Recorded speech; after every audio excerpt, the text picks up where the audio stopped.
Hello everyone, I hope आप सब अच्छे होंगे। आज हम बात करेंगे टेक महिंद्रा लिमिटेड के बारे में। तो ये कंपनी है बीएससी एनएससी दोनों में लिस्टेड है। मार्केट कैपिटल है 102,657 करोड़, यानी ये लार्ज कैप स्टॉक है।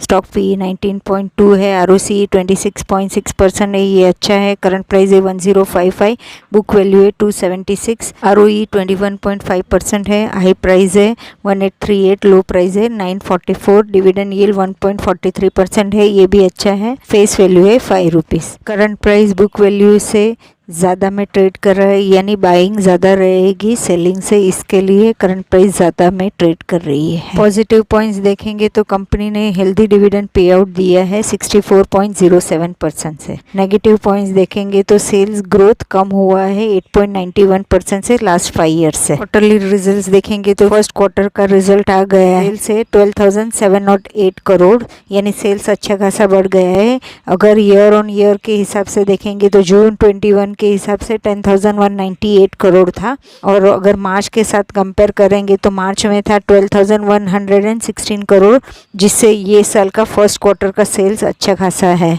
एक्सपेंस भी देखेंगे तो एक्सपेंस भी बढ़ गया है। जून 22 में 10,828 करोड़ था, मार्च 22 में 10,028, और जून 21 के साथ कंपेयर करेंगे तो 8,321 करोड़ था, यानी एक्सपेंस बढ़ गए। इसकी वजह से मार्जिन परसेंटेज देखेंगे तो जून 22 में कम है 15% है, मार्च 22 में 17% है, और 21 में 18% है। यानी अगर देखा जाए तो एक्सपेंस बढ़ गया है। मीन्स के सैलरी वगैरह बाकी जो एक्सपेंसेस रहते हैं वो ज़्यादा है सेल्स के मुकाबले में, इसके लिए इतना एक्सपेंस की वजह से ऑपरेटिंग मार्जिन परसेंटेज भी कम है। अदर इनकम देखेंगे तो जून 22 का 122 करोड़ है, जो मार्च 22 में अच्छा खासा 324 करोड़ था, और जून 21 के साथ कंपेयर करेंगे तो जून 21 में भी अच्छा खासा था 287 करोड़, यानी अदर इनकम भी ये क्वार्टर का कम है। नेट प्रॉफिट देखेंगे तो जून 22 में 1100 करोड़, मार्च 22 में अच्छा खासा था 1500 करोड़, और जून 21 में भी अच्छा खासा था 1300 करोड़। दोनों के कंपैरिजन में ये साल का नेट प्रॉफिट भी कम है। तो नेट प्रॉफिट कम होने का वजह एक तो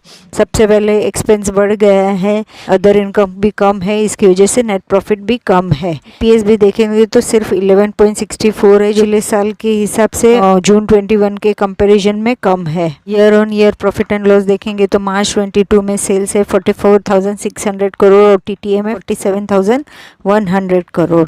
एक्सपेंस देखेंगे तो मार्च 22 में 36,600 करोड़, और टीटीएम है 39,100 करोड़। ऑपरेटिंग मार्जिन परसेंटेज देखेंगे तो मार्च 22 में 18% है, टीटीएम है 17%। अदर इनकम मार्च 22 में 1,100 करोड़, टीटीएम में 900 करोड़। नेट प्रॉफिट देखेंगे तो मार्च 22 में 5,500 करोड़, और टीटीएम में 5,300 करोड़। ईपीएस मार्च 22 में 57.27, और टीटीएम है 55.04। डिविडेंड पे आउट 71% है मार्च 22 में। अगर बैलेंस शीट के साथ कंपेयर करेंगे तो मार्च 22 में रिजर्व्स था अच्छा खासा 26,646 करोड़, सालों के मुकाबले में अच्छा खासा था। तो बोरोइंग्स 2,600 करोड़ है, यानी लोन्स कम है। अगर हम डिवाइड करेंगे रिजर्व्स और शेयर कैपिटल के साथ तो वो 1 से कम है, ये भी अच्छा है।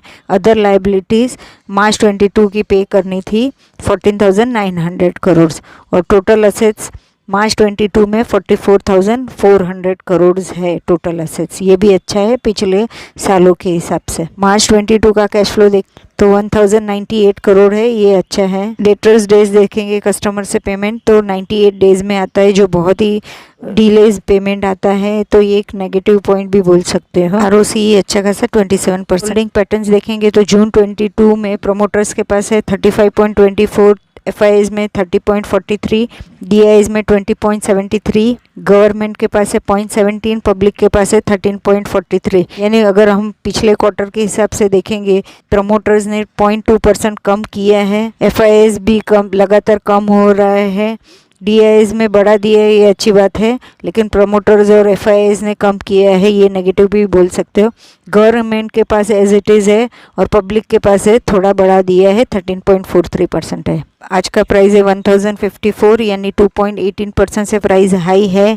5 डेज के हिसाब से देखेंगे तो 3.97% से प्राइस हाई है। 1 मंथ के हिसाब से 3.87% से प्राइस हाई है।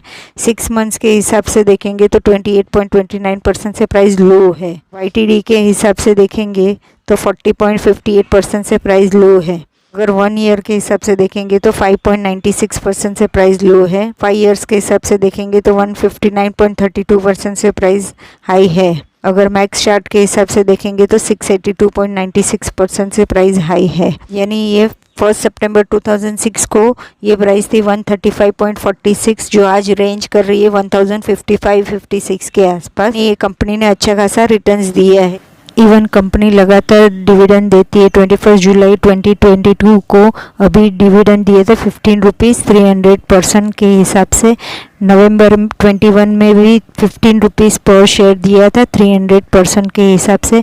29 अक्टूबर 20 को भी 15 रुपीज़ दिया था 300% के हिसाब से। Q1 का रिजल्ट हमने देखा, जो सेल्स अच्छा है, लेकिन नेट प्रॉफिट अगर देखेंगे तो मार्च 22 के साथ और जून 21 के साथ कंपेयर करेंगे तो नेट प्रॉफिट कम है। कंपनी लार्ज कैप स्टॉक है, निफ्टी 50 में से एक कंपनी है। अपनी लॉन्ग टर्म के लिए अच्छी है। लगता है कि ये फर्स्ट 1 क्वार्टर का रिजल्ट खराब आया तो इट डजंट मीन कि आगे के 3 क्वार्टर का रिजल्ट भी खराब आए। अगर आपके पास ये कंपनी के शेयर होंगे तो आपको डरना नहीं है, आगे चल के ये कंपनी के प्राइस बढ़ेगा।